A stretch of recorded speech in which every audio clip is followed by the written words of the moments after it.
Bonjour à tous et bienvenue dans cette nouvelle vidéo. Bonne rentrée à tous, j'espère que cette année vous soit propice à toutes vos réussites. Alors aujourd'hui on commence ensemble Tulsa King avec la première saison. Donc ne perdons pas plus de temps, générique et c'est parti.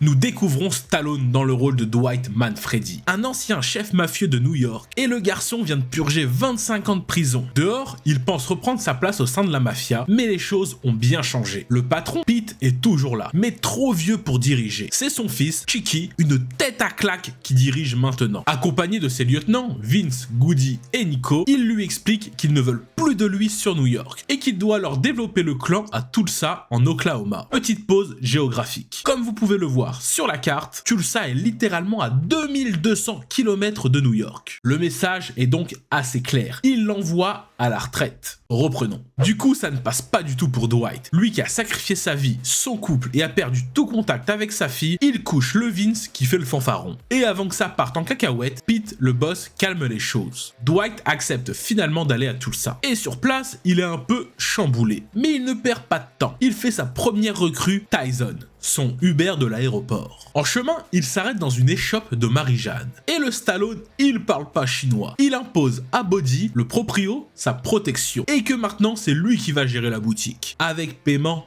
en avance. Maintenant qu'il a du blé, il demande à Tyson d'aller chercher une meilleure caisse. Mais le lendemain, le Tyson débarque avec la même poubelle, car on a refusé de lui vendre le 4x4. Alors il y retourne ensemble, et Dwight fait comprendre au vendeur, à l'aide d'une claquounette, que le racisme, c'est mal. On devrait utiliser cette méthode bien plus souvent. Et il achète la voiture. Pour se détendre, Dwight se rend au Bread to Buck Saloon. Il rencontre Mitch, le proprio, durant un enterrement de vie de jeune fille. Et il repart à son hôtel accompagné de Stacy, une des filles de la soirée. Mais l'arrivée de Dwight à Tulsa ne passe pas incognito. Le FBI s'interroge. Que fait un mafieux new-yorkais dans leur ville? Et de plus, on découvre que la Stacy du bar, elle bosse au FBI. Elle découvre qui est réellement le mec avec qui elle a fricoté l'autre soir. Paniquée, car c'est clairement contre ses valeurs, elle appelle une amie pour avoir plus d'infos sur l'homme, et elle en tombe des nues. De retour à New York, Vince rend visite à Chicky avec sa mâchoire cassée, et il a la haine, car Dwight n'a pas respecté les règles de la mafia. On ne tape pas les lieutenants. Il demande donc son élimination, mais Chicky accepte d'en parler à son père, le grand Pete. À Tulsa, on découvre Armand, un ancien du clan mafieux, qui avait fui New York car c'était chaud pour lui, et apprend que Dwight est en ville. Il pense clairement qu'il est là pour lui faire la peau. Mais du côté de Dwight, il est contacté par Chicky pour régler le problème. Il lui propose de payer à Vince 100 000 balles pour faire amende honorable. Dwight accepte à contre-cœur. Plus tard dans la journée, Stacy lui rend visite, pour l'informer qu'elle est du FBI, et qu'ils savent qu'il est en ville et tout ce qu'il a fait. Le lendemain, Body présente à Dwight Jimmy, son fournisseur de Marie-Jeanne. Il négocie directement un meilleur deal pour augmenter sa marge. Le soir même, il prend son courage à deux mains et appelle sa fille Tina. C'est son mari qui répond, mais sa fille refuse de lui parler. Dwight prend à cœur sa nouvelle vie à Tulsa, mais il ne semble pas le bienvenu car à un feu rouge, il est victime d'une tentative d'assassinat. Malgré une course-poursuite, le tireur arrive à s'échapper. Et le tireur qui n'est personne d'autre que Armand. Dwight pense dans un premier temps que c'est Chicky qui est derrière tout ça, mais comprend rapidement que non. Pour ne pas mettre Tyson en danger, Dwight décide de le renvoyer, mais Tyson proteste et explique qu'il est pleinement conscient des dangers du job. Le FBI enquête sur un groupe de motards, les Black Macadam, après qu'un des membres du gang s'est fait exploser lors d'une descente de police. Alors que Tyson et Dwight enquêtent sur le fameux tireur, ils reçoivent un petit tips et trouvent la voiture. Malgré qu'elle soit calcinée, ils trouvent un indice qui les conduit au Fornario Ranch où ils rencontrent Margaret, la proprio. Ils soupçonnent un employé d'être le tireur, alors il attend sagement son départ et le suit jusqu'à chez lui. Le lendemain matin, Armand, inconscient que Dwight l'a suivi chez lui, dit au revoir à sa petite famille. Alors qu'il se prépare à partir, un Stallone sauvage apparaît. Mais Dwight comprend vite le quiproquo. Armand pensait que Pete l'avait envoyé car il a quitté New York et la mafia il y a 19 ans maintenant pour disparaître après avoir été piégé par son propre clan. Pour Dwight, c'est clair et il l'engage dans son équipe. Tyson de son côté continue le business avec Body. Ils vendent de l'azote dans un festival, mais ils se font agresser et voler par le fameux gang de motards. Ça ne passe pas pour Dwight. Il réfléchit avec Mitch et les autres commencent se venger. Il monte alors une équipe, y compris Marcus, le père de Tyson qui veut aider son fils à se venger. Même si c'est clair, il n'accepte pas que son fils travaille pour un mafieux. Il a peur pour son fils. Mais malgré ça, il rejoint tout de même l'équipe pour cette nuit-là. Et les motards se font botter le cul. Et ils récupèrent les sous-sous. Quelques jours plus tard, Dwight est appelé par sa sœur. Leur frère est en train de mourir. Il a la chance de lui glisser quelques mots avant qu'il ne passe l'arme à gauche. Il retourne alors à Brooklyn pour les funérailles où les tensions sont palpables. Il voit sa fille, mais Tina refuse de lui parler. Dwight apprend que Pete est également à l'hôpital. Il lui rend visite, mais ça part en cacahuète avec Vince. Après avoir quitté l'hôpital, Dwight s'arrête au shop de sa fille, où on a enfin le droit à une vraie conversation. Tina explique que son père l'a laissé tomber pour le clan. Le même clan où Nico, un de ses membres, l'a violé, pendant que Dwight était en prison. Alors là, il devient fou. Il passe à l'hôpital, confronte Pete, mais il ne savait rien le pauvre monsieur. Alors, il débarque au club, il dit pas bonjour, et fume violemment le Nico. Les autres membres, dont Chicky et Vince, sont choqués de la violence du mec. Et pendant ce temps-là, à Tulsa, le leader des motards est grave vénère contre Dwight, après la fessée qu'ils ont donnée à ses gars. En représailles, il ordonne à des policiers corrompus de s'en prendre à lui. Tyson est arrêté et passe la nuit en zonzon. Le lendemain, il est libéré mais la police a volé son téléphone. Et avec, il remonte à Bodhi et le torture pour en apprendre plus. Il tente de faire pareil avec Mitch, mais c'est une autre paire de manches. Il les envoie chier et souligne que son bar est situé en terre Cherokee où ils n'ont pas de juridiction. Pour désamorcer la situation, Dwight et Mitch rencontrent donc le chef du gang des motards. Mais ça n'a rien fait de plus que d'envenimer la situation. Stacy contacte Dwight, elle lui demande de l'aider à stopper les motards. Mais il refuse, c'est pas sa guerre. Bodhi est de retour après ce qu'il a vécu. Mais il rassure tout le monde, il n'a rien dit. Alors qu'il festoie, le bar se fait mitrailler de partout. Il fume le tireur. À New York, c'est le mari de la fille de Dwight qui se fait agresser par Chicky. En panique, sa fille l'appelle pour savoir ce qui se passe. Pour sa sécurité, il lui demande de venir le rejoindre ici à Tulsa. En toute logique, elle refuse. Pour éviter le massacre, Dwight fait appel à un médiateur du clan. Il débarque à Tulsa, il s'empresse d'aller tout cafeter à Chicky et Vince, qui en parlent à son père, mais le Pete ne voit que par Dwight. Et il le considère même comme son fils. C'est le mot de trop pour Chicky, alors il noie son père. Normal. Il dit à tout le monde qu'il est mort d'une crise cardiaque, alors il devient le nouveau boss du clan. Et pour paraître plus méchant, il se rase la tête. À Tulsa, Dwight veut développer son business, transformant le bar en lieu de fête, avec une partie casino. Et sentant la guerre venir, il recrute de nouveaux membres en terre Cherokee. À New York, c'est Chicky qui prépare son plan pour fumer Dwight. Alors, il lui propose de venir le voir à Tulsa en paix. Mouais.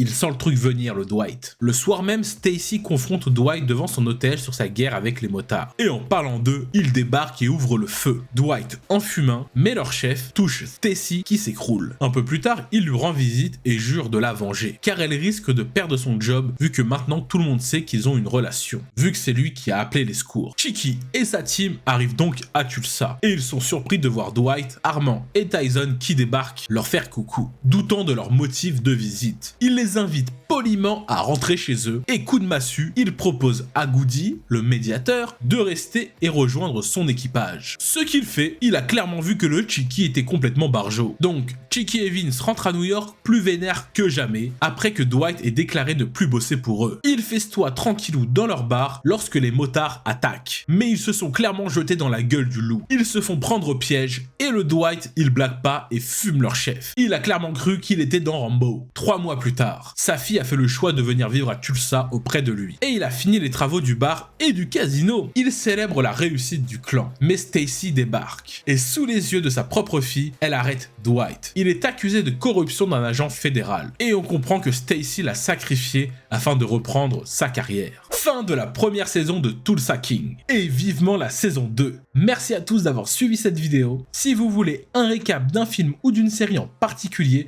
n'hésitez pas à me le dire dans les commentaires. Merci par avance pour votre petit pouce bleu et votre abonnement. Ça aide fortement la chaîne à gagner en visibilité et ça contribue à son développement. Restez branchés, de prochaines vidéos arrivent rapidement sur la chaîne. Donc prenez soin de vous et à bientôt.